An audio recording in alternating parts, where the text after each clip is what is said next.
Welcome into Words with Wallace. I'm your host, Nick Wallace. Coming at you, it's Friday, November 28th. What's going on, everybody? Hopefully, you guys had a great Thanksgiving. Coming at you, a little Black Friday podcast. Who says no? Honestly, for this podcast today, what I wanted to talk about was just the slate that we had on Thanksgiving Eve. So, could have been a real hero and recorded this on Thanksgiving, but, don't care about you guys that much. So, had to get this out today because we did have like a triple header of like national TV games all on ESPN, starting with Celtics Pistons, Minnesota at OKC, and then we had Houston at Golden State to round out the night. And all three of those games had relevant teams. I thought they were all pretty exciting for the most part, came down to the wire. So figured we'd mostly talk about that on this podcast today, as well as the new hottest team in the NBA. I'm not going to say who it is quite yet. A lot of you guys might have some guesses in mind, but on my last podcast, I went through and ranked the top 5 most impressive teams to start this season. And the team that I'm going to talk about today didn't quite make my list. I was thinking about it. And then now it's just overwhelming how much better they are this year than last year. So I need to talk about them. So we are going to talk about the hottest team in the NBA, the new hottest team in the NBA, we'll say, to close out this podcast. So hopefully you guys enjoy it. So let's start off with a little bit of news before we dive into the Thanksgiving Eve hoops that we had on Wednesday night. Starting off with like the Klay versus Ja Morant drama. I was going to go through this a little bit earlier in the week, and then as time went on, I just kind of cared less and less. It's kind of old news at this point, but if you guys missed it, Memphis went in and beat Dallas the other night. Obviously, Dallas is still missing their best guys. No AD, no Kyrie. And Ja Morant himself wasn't playing. He seemed to get into it with Klay Thompson during the game and then like stuck a finger in Klay's face. They had to be separated. Both guys had stuff to say after the game. I think Ja referred to Klay as washed and said something weird during like Cam Spencer getting a post-game interview, something like that, talking about how much of a better shooter Cam Spencer was than Klay Thompson of all people. And then Klay just kind of decimated him. If you want to look up the quotes afterward, I thought what Klay said was pretty smart and on the nose with Ja. But it's just so hard. Like I was going to dive into it and be a little bit more critical of Ja Morant, I guess, but I just don't think there's anybody out there that's actually on that guy's side. And we're talking about Klay, one of the most beloved players of his generation, right? He's a 4-time champ. He's obviously a lock for the Hall of Fame. I think he was on the NBA All 75 team. And then compared to a guy like Ja Morant, who just can't stay out of the headlines for all the wrong reasons. He didn't play in that game the other night. Obviously, that should be the headline there. Like, this guy is talking shit to a guy that actually went out there and played on the court. So the whole thing is just a nightmare for Ja Morant. And I just think if you are somehow on Ja Morant's side in this little beef, this little tiff, whatever you want to call it, I probably don't really respect your opinion anyway. Like, I guess I'd be interested in hearing what the Ja Morant fans out there have to say about this guy that just can't play.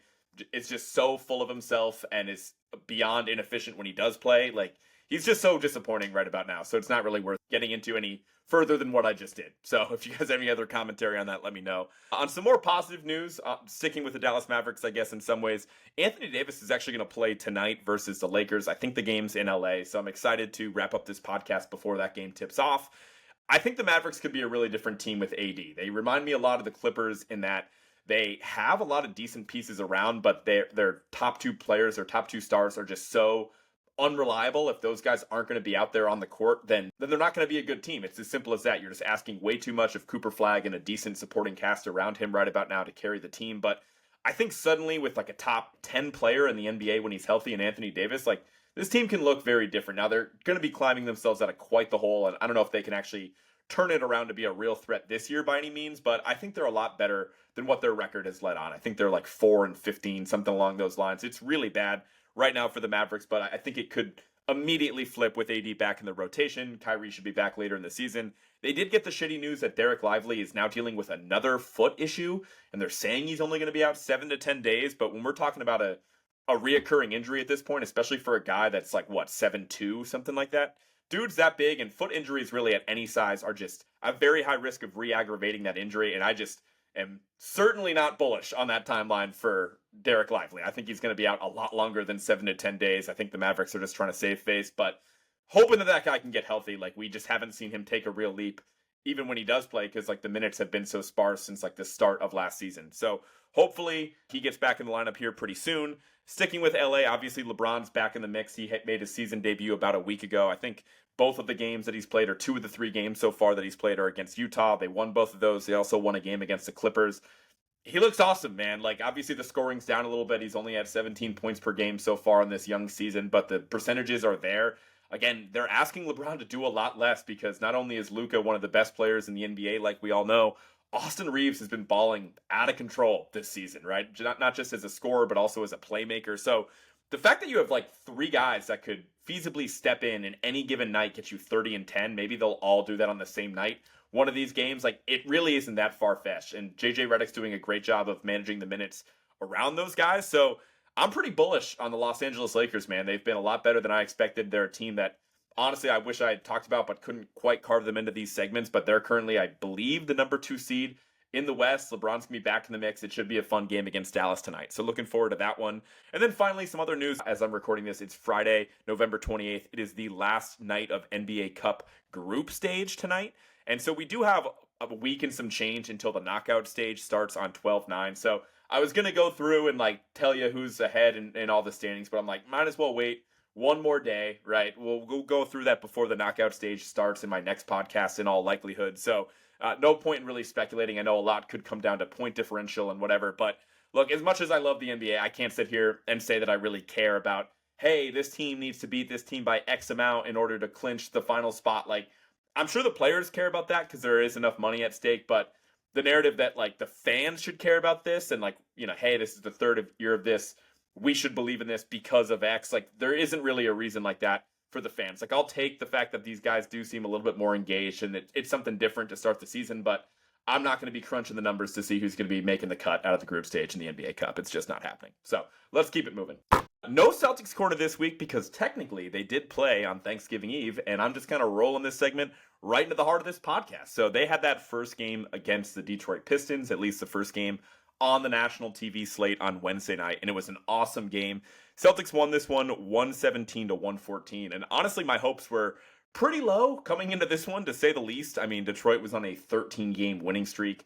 They look awesome. I think for the most part, they are pretty legit and definitely are a threat to go all the way to the NBA Finals with how the rest of the Eastern Conference is looking right about now, and especially with how we played against Detroit earlier in the season. I mean, that was the first game where I was like, yeah, the Celtics have no shot this year. Like, I'm totally ruling it out. We just look so small against Detroit. They completely destroyed us on the boards, as they probably should when you look at the athletes that are on that team. But this one was the Derek White game, man. He had 27 points, 7 rebounds, 3 assists, 3 steals, and a block as well. And most importantly, finally had a good shooting night, shot 6 of 11 from 3. Didn't start that way either. I think he only had like 3 points in the first half. Really turned it on in the second half, but it was ultimately his really timely threes. He had a couple super clutch pull-up threes to close out the game for the Celtics. He also had, I guess, the game-stealing steal and help defense. Cade was dribbling the ball. I think Walsh was the primary defender at that point, and Derek White came in for a really timely reach. So that was pretty awesome to see on both ends of the court. I guess it didn't technically seal the game because it just kept going on and on. And I know Mazzulla and his philosophy of fouling when you're up 3. That way the team only has a maximum of 2 points that they can get on that possession, and you're really just getting into a free throw shooting contest. I get why it works. I get why he does it. It's just so brutal to watch. I mean, that one, at least I'm a Celtics fan, so I'm hoping that we just close it out. But if I was a casual fan watching that game with how long the end of that game took, I was just like, what the fuck, man? Can we just get out of here with the win, please? And ultimately, it bit the Celtics in the ass because it was Josh Minott, I think Sharman were the ones in the vicinity against Cade Cunningham. He knew the foul was coming with them down 3 at that point in time, so he ended up like chucking up a half-court shot because he was anticipating getting hit. And it was a bang-bang play. They ultimately said that he was in the act of shooting, even though, again, it was pretty ridiculous because it would have been a half-court shot. But I am not that mad at the call. I mean, there were some other calls that Cade got earlier in the game that I definitely didn't agree with, and Tony Brothers is just brutal. Every review took like 4 minutes longer than it needed to, so I'm not sitting here defending the refs, but I will defend that one call. I mean, Cade deserved the opportunity to shoot 3 free throws at the end of the game and ultimately tie that thing up. And the Celtics got pretty lucky. He drained the first 2. He missed the last free throw that I was shocked about because Cade ultimately had an unbelievable game. And it was just a massive win for the Celtics. Should have mentioned this at the top, but no Queta in that game, which is extremely important, not just because he's been really good for us and our front court depth was already suspect, but I just talked about it, playing Detroit, a massive lineup. Jalen Duren has been like a 20-12 guy all year long, and really taken a massive leap this season, and that's a huge reason as to why Detroit has been so successful. But the fact that Jordan Walsh really held up well down the stretch, and it was another amazing Jaylen Brown game. I kind of buried the lead on that in some ways. 33 points, 10 rebounds, 5 assists, 2 steals, and 2 blocks to boot. It wasn't his best shooting game. Jaylen did turn the ball over 5 times, but again, playing a good defense, a lot of long, rangy athletes, Asar Thompson, Ron Holland, guys that they can throw on Jaylen Brown, and he was nails all night long, even when not all of his shots were falling. I mean, my big takeaway with Jaylen is just, he is so strong, dude. He is so much stronger this year. I mean, you could tell in earlier games this season, but especially against Detroit, like, just smashing guys off of their spot, creating space in the mid-range whenever he wants. He can get to that little fall away because he's so strong. He creates so much space. He's been money in the mid-range all year. Even that last free throw that Cade missed, I was pretty worried that they were going to get the rebound with Duren and Isaiah Stewart in the game, but Jaylen literally moved Isaiah Stewart out of the paint on that one. So I was beyond impressed with his play. And again, Walsh gave us great energy. Shireman, arguably his best game of the year. I believe he had like 13 points and shot the ball really well, especially in the first half. That gave us a real spark to close out the first half that we desperately needed at that point in time. So massive win on Wednesday night. I do think this was a lot more about the Celtics being good than the Pistons being bad. We'll talk about them in a second.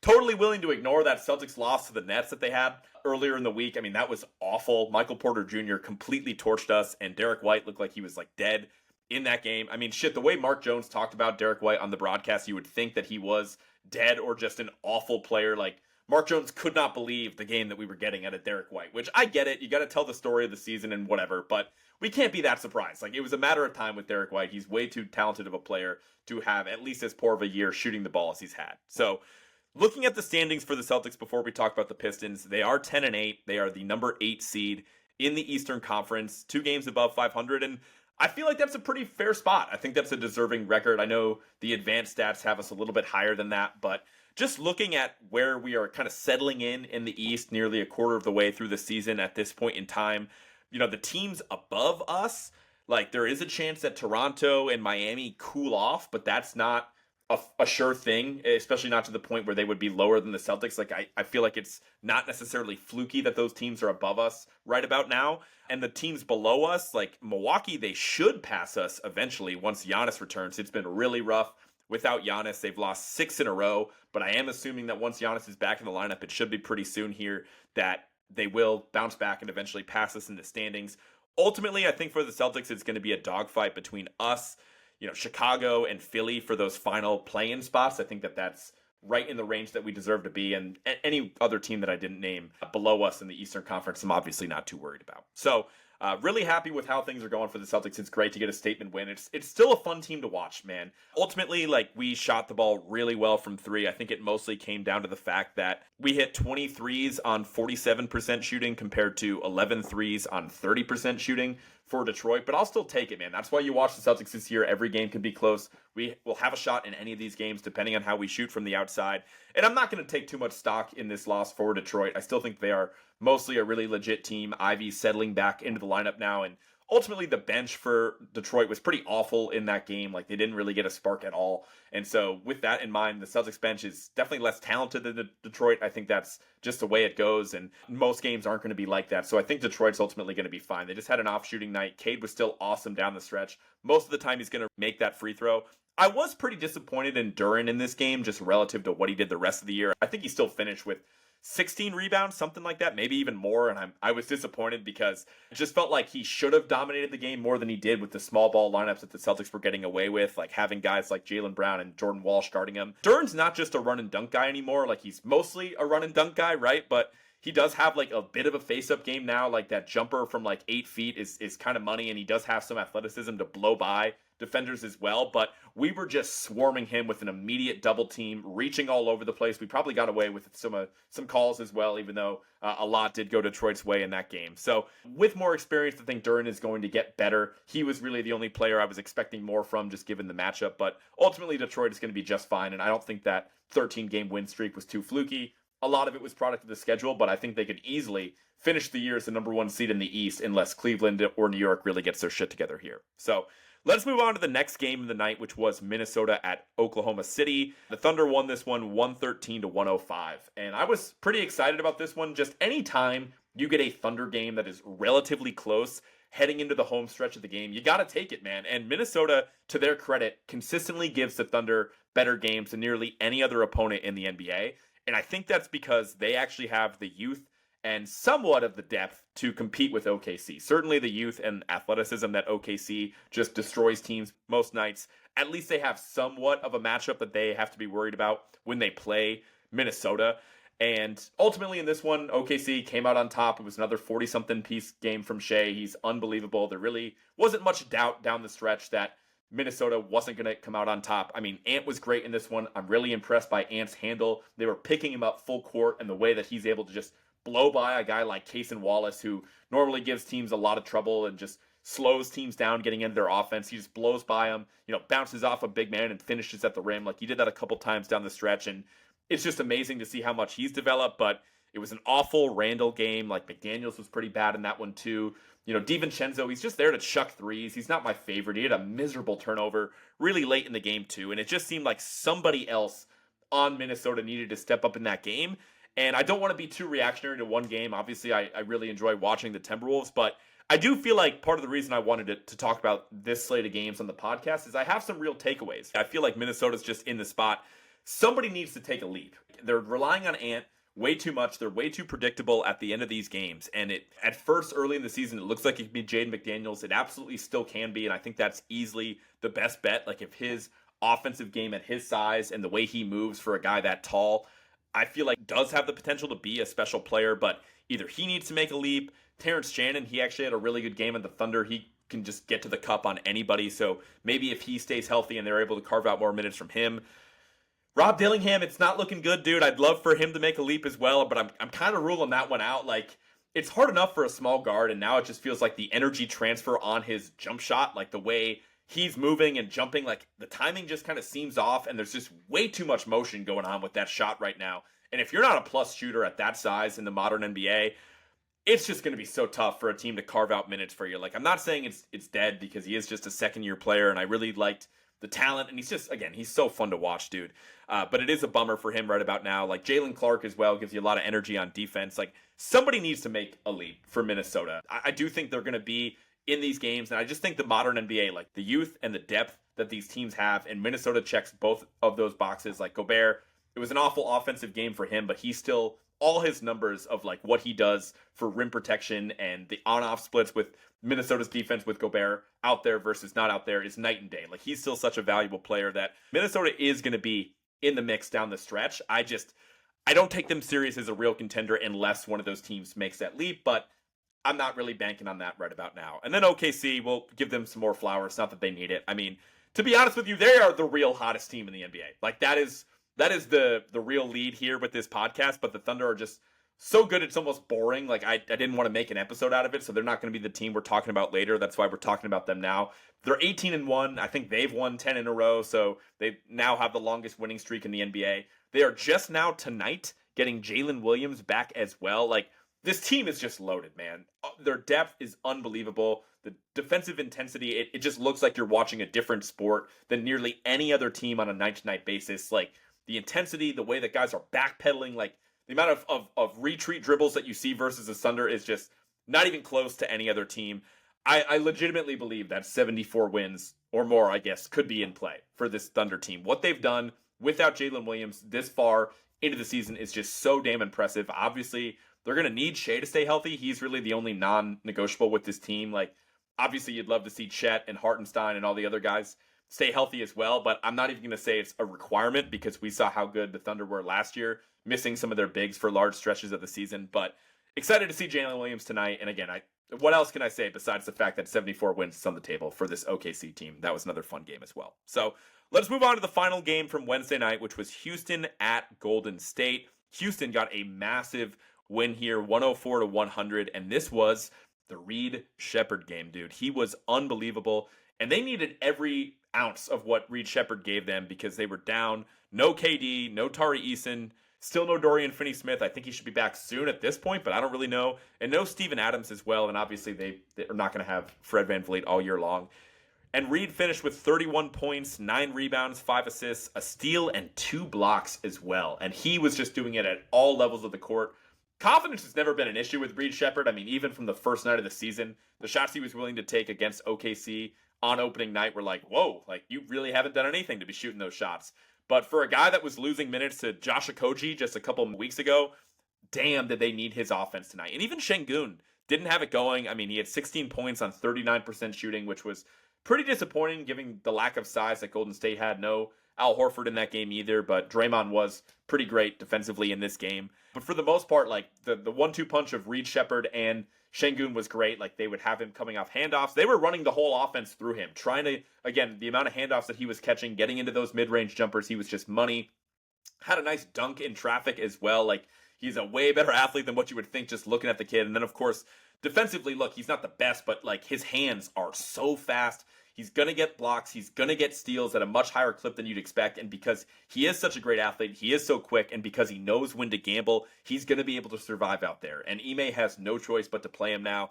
And just a leap that I've seen him take in the first month of the season has me very comfortable kind of locking in Houston as the third best team in the NBA. Obviously, that's subject to change, and health is going to be the biggest factor with all of these teams. But I think it's OKC, it's Denver, and then it's Houston right there at that number 3 spot. And I would put them above every single team in the Eastern Conference. Really was impressed with that Reed Sheppard game. Nobody else had it going. I mean, Thompson was solid. Didn't exactly have the shot falling, but he still made some great, wow, defensive plays as he always does. And it was just a really impressive win for the Rockets. And again, don't want to be too reactionary from just a regular old NBA Cup game in November here, but it does feel like Golden State, switching sides here, does feel a bit old and told. Notably, Will Richard, the guy that they drafted out of Florida, has been a revelation for them this season. Immediately, Steve Kerr has fallen in love with this guy. He's always in the right spot. He's shooting the ball really well.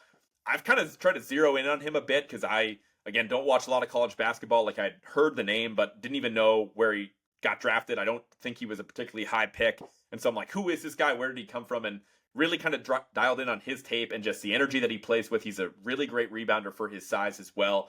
I mean, he's a really impressive player, and he started the game and was probably the bright spot for Golden State in this one because it was an awful game from Curry. 7 turnovers, didn't have the shot falling, tough matchup against Houston, and to boot, he did get hurt. I mean, Thompson barreled into him at the end of the game, and it just looked really old taking that hit from a guy as athletic as Amen Thompson. I mean, I hate to say it. And so now they're calling it a quad contusion. He's probably going to be out about a week. It didn't look too serious. He did finish the game. Was mostly kind of limping around out there at that point. But obviously Curry is capable of great nights. I'm not taking a lot of stock in that. But I'm just saying, Butler got his 20-something points. Had some unbelievable up fakes that teams won't stop biting on. Got to the free throw line, did his thing. But I'm just looking at the size and the age. And again, it comes back to the youth and the depth piece that I was really noticing in that Minnesota OKC game because it was just so obvious. And Golden State just doesn't have that right about now. It's still way more Brandon Podziemski than I'd like. I mean, Kuminga, he was already falling out of favor with the coaching staff after his, pretty hot start to start the season, but it felt like he kind of got market corrected by Will Richard, and obviously Steve Kerr doesn't need much for Kuminga to fall out of favor. I mean, new shiny toy appears, like Kuminga's immediately out of the starting lineup, and now he's kind of got this weird knee tendonitis thing going on where the quotes around it are really weird, and Steve Kerr's like, oh, you got to ask JK how he's feeling. Like, I don't really know. Weird stuff there, so we'll see when he's actually back. But just like what we were last year, I'm not really buying Golden State as a contender. I know they had a hot start. Now they're settling in around 500. I think they're in like the play-in race in the West right about now. And it's just going to be a long season for them, man. Even with Jimmy Butler, that's a massive improvement. I mean, that signing hasn't gone as well as I thought it would.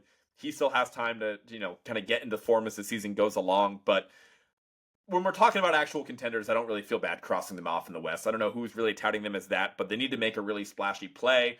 They obviously made that splashy play last year getting Jimmy, and that's gone pretty well. But I don't even know what the value of Jonathan Kuminga is. It seems like Golden State's really trying to kill that value anytime he has a good stretch. So there are moves to make. They can package Kuminga with some of their other assets and get something, but I just don't really like the depth of that team. I can't stand watching Buddy Hield or Podziemski play. It's like a personal thing. I think it's something to do with Podziemski's face, if we're being totally transparent here. But look, I just think Golden State's old and told, and that was an awesome game for Houston. Down that many guys, and I think Reed Sheppard is legit. So those are my main takeaways from Thanksgiving Eve. So the last thing I want to talk about on this podcast, you guessed it by the title of the episode, the new hottest team in the NBA is your Toronto Raptors, man. I mean, I didn't want to do it. I didn't want to show Toronto any love, but I guess I have to. They've twisted my arm. They've forced my hand.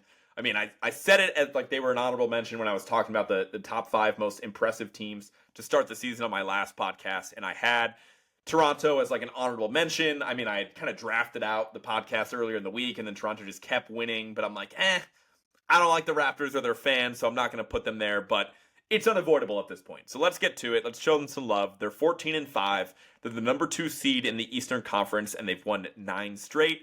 If you want a number that makes them look even better, you could say that they're 13-1 in their last 14 after having a pretty awful stretch to start the season.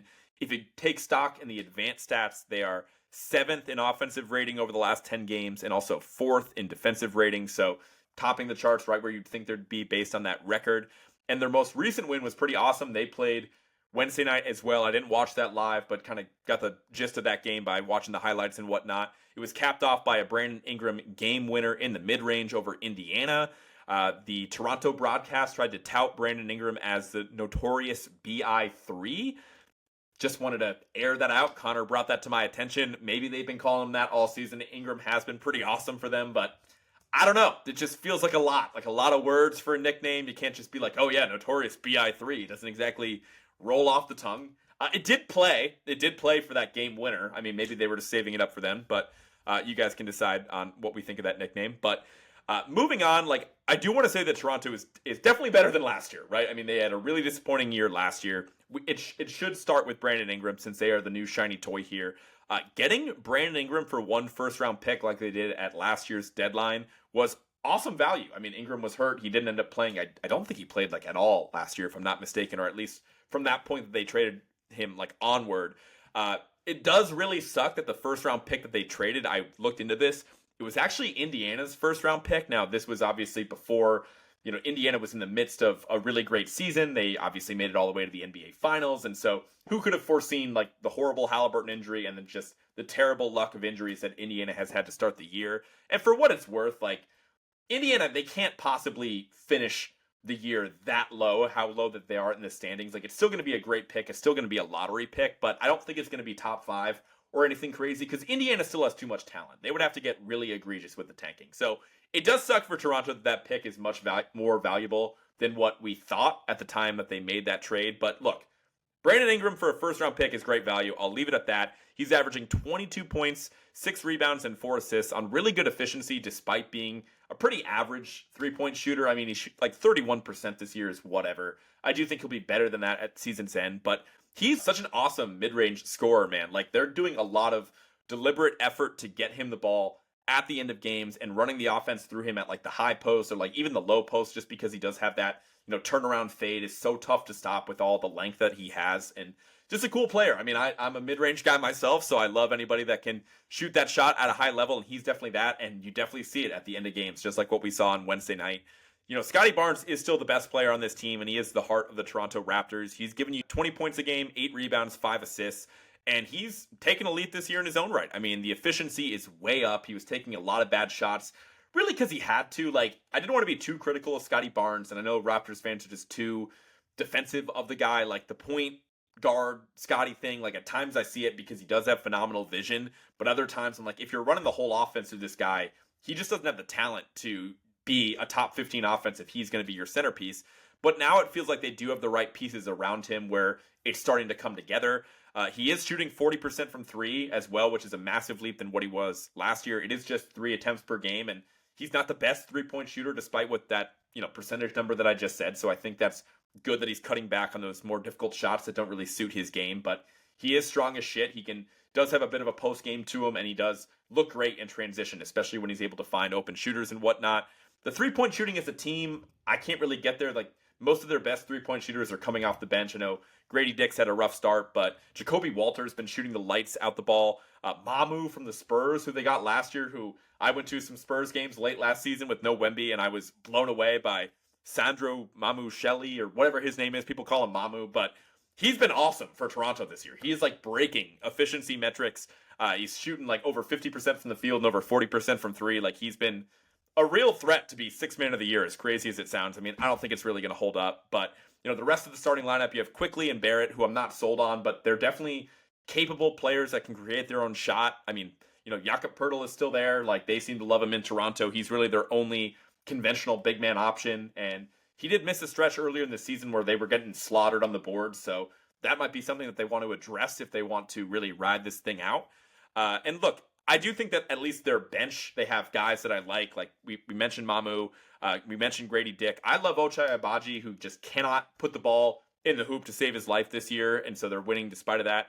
Jamal Shed, who they have from Houston, like Colin Murray-Boyles, the rookie. Haven't really seen enough of him to make a judgment, but they have enough depth there of younger players that kind of meets the youth and depth thing that's kind of been the theme of this episode. So that's kind of the picture on Toronto. All that being said, I want to give them credit. They're much better. They have this weird team where they kind of went all in around Scotty Barnes, which is weird, and I don't necessarily agree with that process. I just can't get there as like a real threat. I think they're ultimately like, this is a product of a lot of, schedule luck in some ways when we look at this recent stretch. I mean, in the 9-game win streak, they have 2 wins over Cleveland, who isn't quite healthy yet. I think Garland might have played in one of those, but he is still kind of a shell of himself. I don't want to discredit those wins because Cleveland's still a tough team to beat, especially with Donovan Mitchell, how well he's playing. And I know Mobley was particularly awful in the last game in which he matched up against Toronto. So credit to Scotty Barnes getting the best of Mobley in that matchup. And then they had 1 win against the Bucks, which was a game in which Giannis played. So those are the 3 best wins. But the rest of the 9-game win streak, they were all pretty average opponents at best. I think Philly was like the best other team. And then, matchups against like the Grizzlies and the Nets and whoever else. I mean, the upcoming schedule isn't exactly daunting for Toronto, but they have games against New York, games against the Lakers, 2 games against the Celtics, and I'm assuming they're at the top of their NBA Cup. I think they're undefeated in the NBA Cup, so that should give them an opportunity to play some of these better teams, once that knockout stage comes around. And I think from there, we will have a much clearer idea of the Toronto Raptors. But look, we saw the Bulls start the year red hot, and they're right back where they've always belonged in the play-in race in the Eastern Conference. And I'm not saying Toronto's that bad, because I do think they're better than the Bulls, but if I had to guess where this ends up for Toronto this year, I'd say it's like the 4 seed is probably still the ceiling, in my opinion. I think Cleveland is going to end up passing them. I think New York is going to end up passing them, and I think Detroit's going to stay above them as well. And so I'd say 4 is like the ceiling. If they were as low as like the 6 or 7, I wouldn't be surprised either. So that's kind of where I'm at on Toronto. I showed them love. Scotty Barnes is an improved player. They have a decent team, but I think it's mostly schedule luck and just being here in a weak Eastern Conference. If they are able to make some noise, I guess it wouldn't be the craziest thing ever with how wide open the East is this year. But if you're asking me to sit here and say I'm completely blown away by Toronto and buying a lot of stock, I'm just not there. So that's your Raptors segment. So that is going to do it for this podcast today. Hopefully you guys go out and enjoy another great slate in the NBA tonight. AD is back in the mix. Jalen Williams is back in the mix. LeBron back in the mix recently as well. Dylan Harper back in the mix. We've had so much terrible injury news. It's nice to actually share when dudes are back and playing in the lineup, so enjoy it while we can. I should be back with another episode next week. We're trying to get back into a normal routine. We're going to try to crank up the social media content this week as well. But you guys know the drill. Appreciate your support on this podcast. If you want to support further, please follow @Words with Wallace on all social media, Instagram, YouTube, Facebook, TikTok, Twitter. I'm on all those, so be sure to follow the show, share the stuff that I post. Definitely helps out a lot. Be sure to subscribe @Words with Wallace wherever you get your podcasts, and I will talk to you guys next week. Peace.